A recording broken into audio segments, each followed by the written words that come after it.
Alright, so today I'm going to be showing you how to make a duck call. And these are a really nice, quick and easy and very practical project that we make using a lathe. And this is here how one look like. They sound pretty good too. So, what we're going to start with is some solid stock. Now you can glue together your stock, or you can just grab a piece of solid stock, but you need a 2x2 piece of stock, which is right here. We got a 2x2 piece.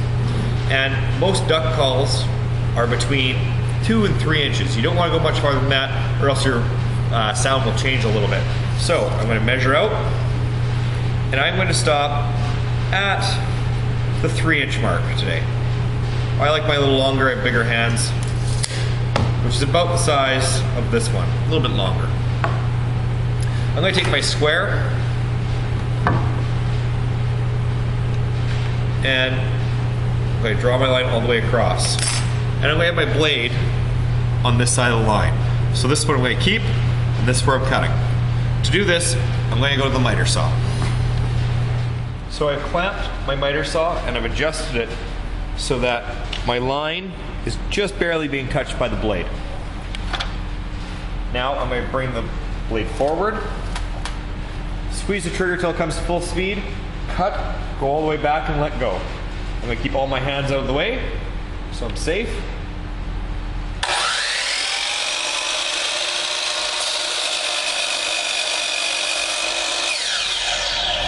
Nope. Now before I drill my hole for my reed, I have to mark out my center line.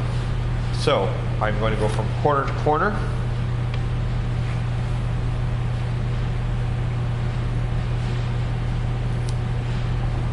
But if you're a little off, don't worry about it. We'll take care of that on the lathe after. There we are. Now I'm going to grab a 5/8 drill bit, and I'm going to do this with either a spade bit or a 5/8 Forstner bit. My preference is the Forstner bit normally because it cuts a little cleaner. But as you can see, we're doing a deeper drill or a deeper duck call today. We're going to use the spade bit. So we're going to use that centering jig again that we used for our pen project. And I'm just going to tighten it up and get it in there good.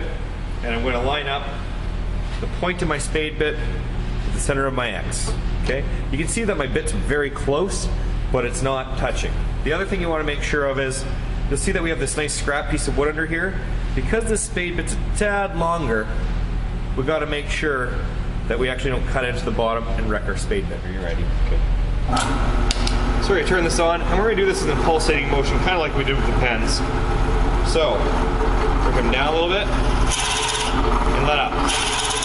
It's important to keep the heat and the extra stuff that may cause some pressure and cause cracking out.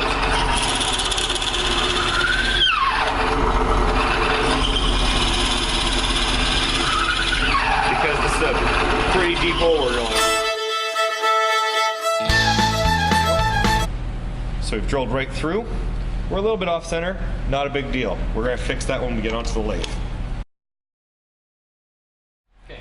So, in order to mount your duck call onto your mandrel that you'll be using, we need to put down 2 bushings, then your little pyramid bushing, your duck call, another pyramid bushing, and finally your last pen bushing. And you're just going to push these so they're sitting inside the drilled holes. Okay? We're going to mount this, the tapered end, into the headstock. And then we're going to move this tailstock all the way in. All right, loosen all the way. Because I want to lock this in place and then extend my tailstock. So I'm going to lock it. You're going to make sure it's good and tight. And now I'm going to push in. Not so I'm forcing, but as tight as it'll go. And you're going to lock your tailstock into place.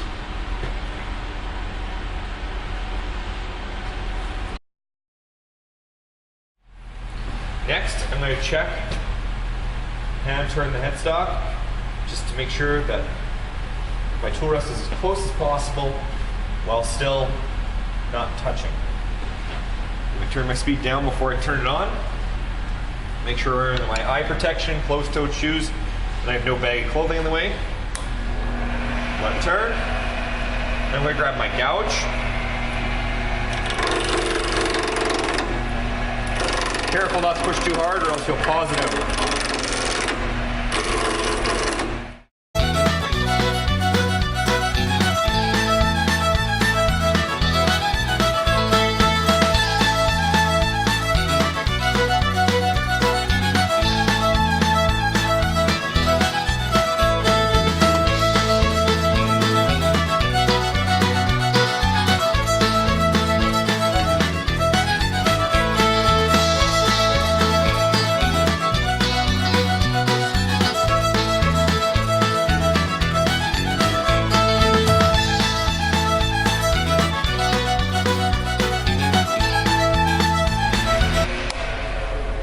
Now you can see I've turned all my corners. So I'm just going to make sure that I'm going to tighten up my tailstock to make sure it hasn't shifted at all, because these are wood bushings. So every once in a while you just got to check them to make sure they haven't loosened off a little bit.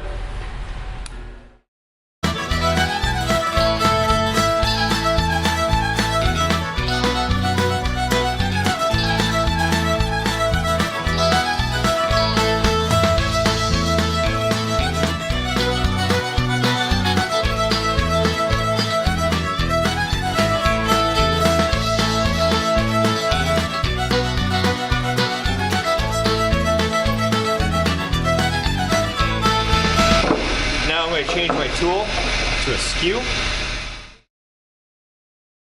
and I'm going to start adding some shape to this. As you can see, it's basically just a round blob right now, and every duck call is a little bit different, but there's a couple things they have in common. One, we have to put a spot where you can put the band so that you can put it around a lanyard, and there's usually an end with the reed and the other end's for your mouth. So I'm just going to try to make a comfortable handhold, something that's easy to blow into, and a little band, and maybe some other designs.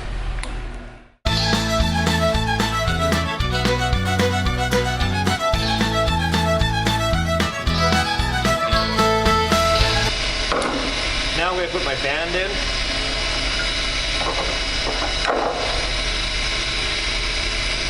And I like to put it in 2 spots, just in case whoever gets it doesn't like where I put it.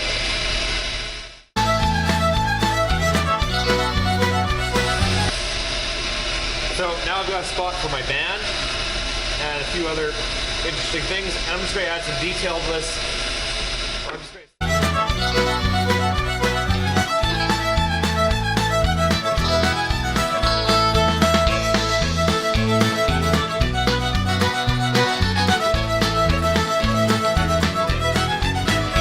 If you have it, these little sanding sponges work great. If not, just go up to a 400 on the sheet. You see it's starting to get shiny and a little bit of glare on it.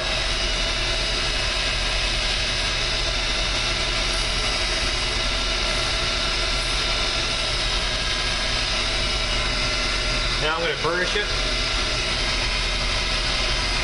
This will fill any spots, and it acts kind of like a 2000 grit sandpaper a little bit, like too. You see it gets shinier and shinier as you go along.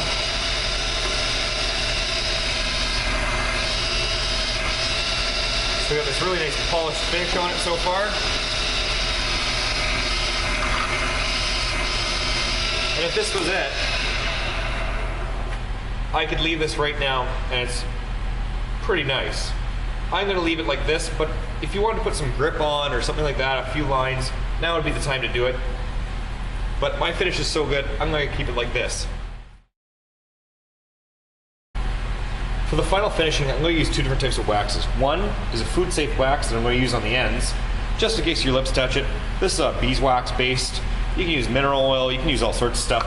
And then for the main body, just because you're in a marshal all the time or a boat when you're using this, I'm going to use a paste wax. This is, after a couple coats, is actually really water resistant and will add to the longevity of the duck call.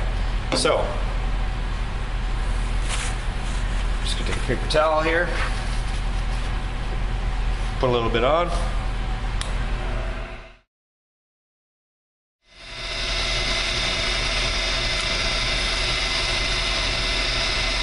little generous with this one.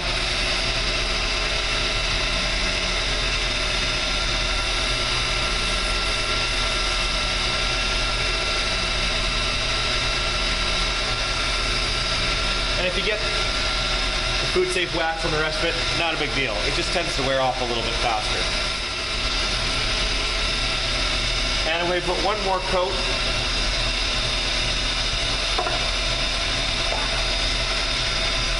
Of the turning paste on.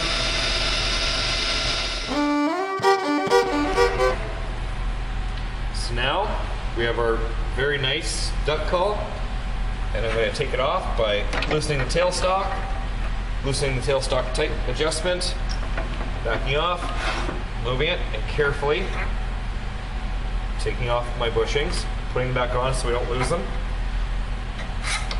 Now, looks pretty good. Now we have a little bit inside here that I want to try to get a little bit of wax in, because it'll make life a lot easier when we go to put our reed in. Once you put a reed in, you don't want it really to come out. So we're just going to go in there. And if you get a little bit of wax stuck in there, not a big deal, but you do want to get it out. So just take something along.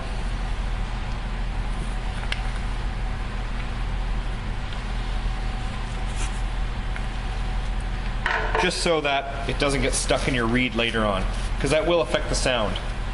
There we go. A little bit more food safe wax where my lips might go.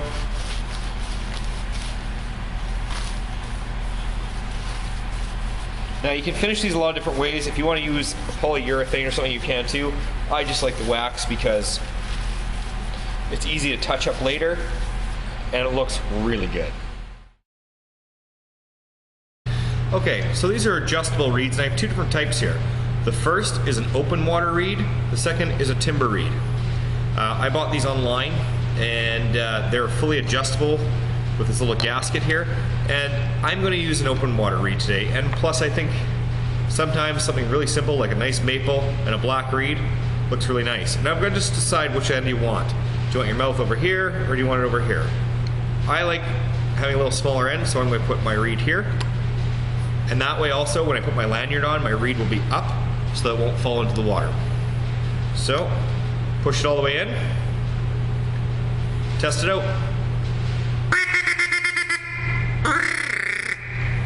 That sounds pretty good. There you go. A duck call.